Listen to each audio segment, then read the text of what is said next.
तो दोस्तों आप सभी को पता है कि भारतीय वायुसेना हर मामले में चीन और पाकिस्तान के मुकाबले में काफी ज्यादा बेहतर स्थिति में है। और ऐसे में अगर यहाँ पर देखा जाए कि आखिरकार वो ऐसी कौन सी कमी है जिसके चलते भारतीय वायुसेना न केवल यहाँ पर चीन से पीछे है बल्कि पाकिस्तान से भी पीछे है। और ऐसे में दोस्तों आप सभी को पता है कि भारत दुनिया का चौथा सबसे पावरफुल देश है। वहीं भारत दो मोर्चों पर युद्ध के हिसाब से अपनी सेना की तैयारियों को कर रहा है और साथ ही हथियारों की हर तरह से विकास किया जा रहा है। लेकिन इन सब के बावजूद एक ऐसा क्षेत्र है जहां पर भारत की संख्या पाकिस्तान से भी कम है। दरअसल airborne early warning control system यानी कि अबॉक्स के मामले में भारत इस समय चीन और पाकिस्तान दोनों से पीछे है। दरअसल चीन के पास इस समय पे 30 अबॉक्स एयरक्राफ्ट सिस्टम मौजूद हैं, जबकि हमारे पड़ोसी पाकिस्तान के पास इसी अबॉक्स की संख्या 9 है। लेकिन आपको जानकर ये हैरानी होगी कि भारत के पास आज अबॉक्स विमान मौजूद हैं, लेकिन केवल 5 हैं,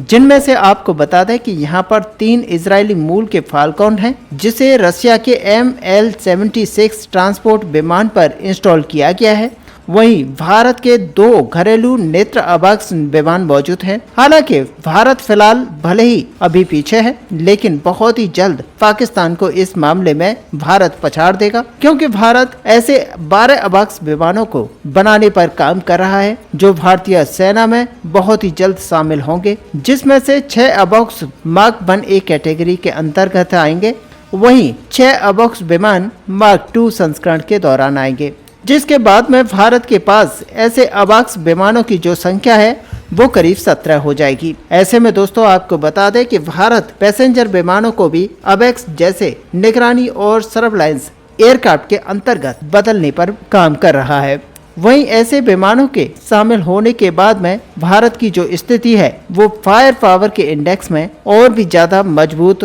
होगी। और ऐसे में भारत अपनी मजबूत स्थिति को देखते हुए अबॉक्स के मामले में अपने आप को मजबूत तो करेगा ही, साथ में पाकिस्तान और चीन दोहरे क्षेत्रों में अपने आप को यहाँ पर मजबूत करेगा। और दोस्तों जहाँ भारत अपने अबॉक्स विमान के ऊपर काम कर ही रहा है, तो वहीं भारत अब एक ऐसे डायरेक्ट एनर्जी वेपन पर भी काम कर रहा है जिसको दुर्गा 2 के नाम से जाना जाता है। और आपको बता दें कि इसको इस साल के मध्य तक टेस्ट भी कर लिया जाएगा, जिसके प्रोटोटाइप के ऊपर काफी तेजी से काम किया जा रहा है। यहाँ पर DRDO और इसके अलावा laser science and technology centre द्वारा जो नई दिल्ली में मौजूद है, काफी तेजी से काम किया जा रहा है। लेकिन दोस्तों इसके साथ ही ये भी बताया जा रहा है कि भारत के द्वारा कुछ ऐसे लेजर वेपन्स को यहाँ पर बनाकर तैयार किया जा रहा है, यानी कि कुछ ऐसे डायरेक्ट एनर्जी वेपन्स को बनाकर तैयार किया जाएगा जो बहुत ही बड़े साइज के होंगे और उन्हें एक जगह से दूसरे जगह पर नहीं लिया जा सकेगा। और इसका मतलब ये होगा कि ये एक तरह से स्टैटिक जोन में ही काम करेंगे और आप पर्टिकुलर एरिया में उनको इंस्टॉल कर सकते हैं और कहीं भी उनको मूव नहीं कराया जा सकता। ऐसे में सबसे बड़ी बात यह होगी कि उनके लिए जो एनर्जी यहाँ पर चाहिएगी, यानी कि जो इलेक्ट्रिसिटी यहाँ पर चाहिएगी, वो भारत के द्वारा उसी स्थान पर प्रोवाइड कराई जाएगी।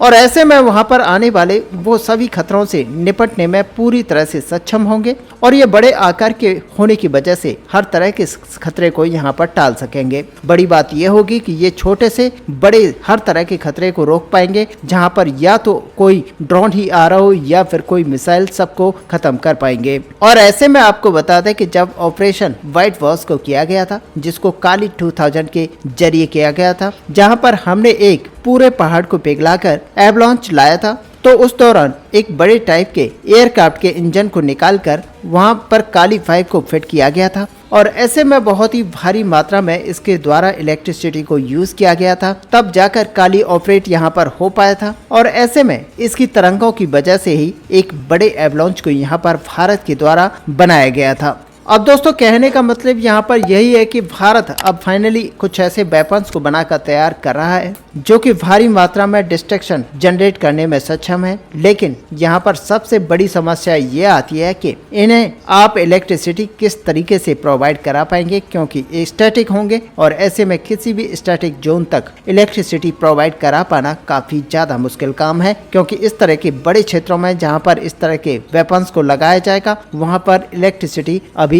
मौजूद नहीं है। ऐसे में दोस्तों यहाँ पर काली 5000 का जो बड़ा प्रारूप यहाँ पर इस्तेमाल किया गया है वो स्टैटिक तौर पर जो किया गया है, वहाँ पर इलेक्ट्रिसिटी जरूरी नहीं है कि पहले से मौजूद हो या फिर आप किसी बड़े पावर प्लांट के पास ही इसको स्थापित कर सकें, जहां से आसानी से इसको बिजली प्रोवाइड कराई जा सके और उसे ऐसे स्थान पर भी स्थापित किया जा सकता है जहां पर दूर दूर तक बिजली का कोई भी स्रोत नहीं है। तो दोस्तों ऐसे में आप मानकर चलिए कि इस तरह की स्थिति बनते ही इलेक्ट्रिसिटी प्रोवाइड कराया जाना बहुत ही ज़्यादा मुश्किल काम है और ऐसे में अगर इस तरह के वेपन को सही मात्रा में इलेक्ट्रिसिटी नहीं मिल पाती है तो सच माने कि इस तरह के वेपन को चलाया जाना काफ़ी ज़्यादा मुश्किल है, क्योंकि विदाउट इलेक्ट्रिसिटी ये वेपन्स नहीं चल पाएंगे। और दोस्तों अब आपको बता दें कि इसी के लिए भारतीय साइंटिस्ट ने एक बहुत ही जबरदस्त जुगाड़ निकाला है और आपको बता दें कि इसके लिए अब यहाँ पर यूज किए जाएंगे मोबाइल न्यूक्लियर रिएक्टर्स। जी हाँ दोस्तों, यहाँ पर मोबाइल न्यूक्लियर रिएक्टर को यूज किया जाएगा जिनको कि भाभा एटॉमिक्स रिसर्च सेंटर की तरफ से बनाकर तैयार किया जाएगा। और ऐसे में दोस्तों आपको बता दें कि यहाँ पर वो न्यूक्लियर रिएक्टर जो कि काफी छोटी साइज में होते हैं, जिन्हें SMR भी कहा जाता है, स्मॉल मॉड्यूलर रिएक्टर। और सबसे बड़ी बात यह है कि इस तरह के छोटे रिएक्टर मोबाइल भी होते हैं, यानी कि इन्हें ट्रक पर माउंट करते हुए एक जगह से दूसरी जगह पर भी ले जाया जा सकता है। और ऐसे में आप समझ के चलिए कि ये बिल्कुल जनरेटर की तरह काम करेंगे। जब एक ट्रक के ऊपर इस तरह के मोबाइल रिएक्टर को माउंट करते हुए एक जगह से दूसरी जगह पर ले जाया जाएगा और वहां पर ये इलेक्ट्रिसिटी आपको जनरेट करके दे देंगे। तो दोस्तों इस तरह के जो मोबाइल रिएक्टर्स होते हैं ये ड्यूअल यूज पर्पस से बनाए जाते हैं, यानी कि इन्हें सिविलियन पर्पस से भी तो इस्तेमाल किया ही जा सकता है और साथ ही यहाँ पर भारत के वैज्ञानिकों के भी काम आते हैं। साथ ही जो हमारी सेनाओं के अंदर इक्विपमेंट्स लगाए जाते हैं उनके इस्तेमाल के लिए ये बहुत ही जरूरी है,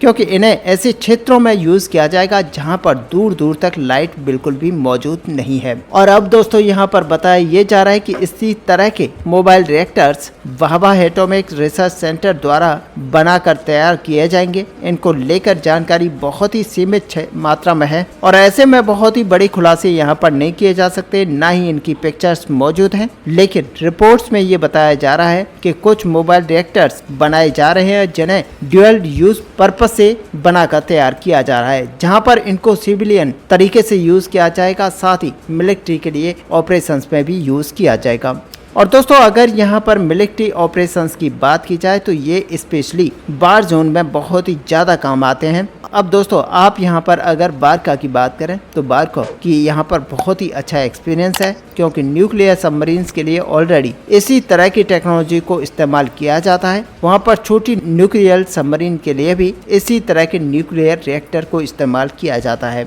ऐसे में दोस्तों आपको बता दें कि यहाँ पर भारत की जो प्रायोरिटी लिस्ट है उसमें स्मॉल साइज के न्यूक्लियर रिएक्टर आते हैं और ऐसे में आप मान सकते हैं कि इन्हीं SMR को तैयार करने के लिए इनकी टेक्नोलॉजी और भी ज़्यादा बड़े स्केल पर हासिल करने के लिए भारत के द्वारा यहाँ पर फ्रांस और रशिया से बातचीत की जा रही है, जिन्हें बहुत ही जल्द इलेक्ट्रॉनिक वॉरफेयर संबंधी जो भी हथियार हमारे पास मौजूद होंगे उनको यहाँ पर पावर देने के साथ ही सिविलियन यूज के लिए भी इस तरह की इलेक्ट्रिसिटी को यूज किया जाएगा। क्योंकि दोस्तों हम लोग यहाँ पर जानते हैं कि वारफेयर के समय में इलेक्ट्रिसिटी प्रोवाइड कराया जाना कितना ज्यादा मुश्किल है और ऐसे में हम अपने काली 5000 जैसे हथियारों को यूज करते हैं तो इस तरह के छोटे न्यूक्लियर प्लांट को लगाना भारत की बहुत ही ज्यादा जरूरत बन जाती है, जहां पर भारत अपने इस तरह के पावर प्लांट को लगाते हुए पूरी भारत के अंदर इलेक्ट्रिसिटी तो प्रोवाइड कराएगा ही, साथ ही युद्ध के क्षेत्र में भी यहाँ पर इलेक्ट्रिसिटी भरपूर मात्रा में प्रोवाइड कराई जाएगी। तो दोस्तों कुल मिलाकर यहाँ पर देखा जाए तो आने वाला समय भारत के लिए बहुत ही अहम होने वाला है, जहां पर भारत न केवल अपने इस तरीके की जरूरतों के लिए न्यूक्लियर प्लांट बनाएगा बल्कि भारत आने वाले समय में नए रिकॉर्ड्स तोड़ने के लिए तैयार हो चुका है। ऐसे में दोस्तों इस बड़े अपडेट को लेकर आपका यहाँ पर क्या व्यू है, आप अपना व्यू हमें कमेंट में लिखकर जरूर बताएं। साथ ही अगर वीडियो आपको अच्छी लगी हो तो लाइक और शेयर करना ना भूलें। मिलते हैं नेक्स्ट वीडियो में, तब तक के लिए जय हिंद जय भारत।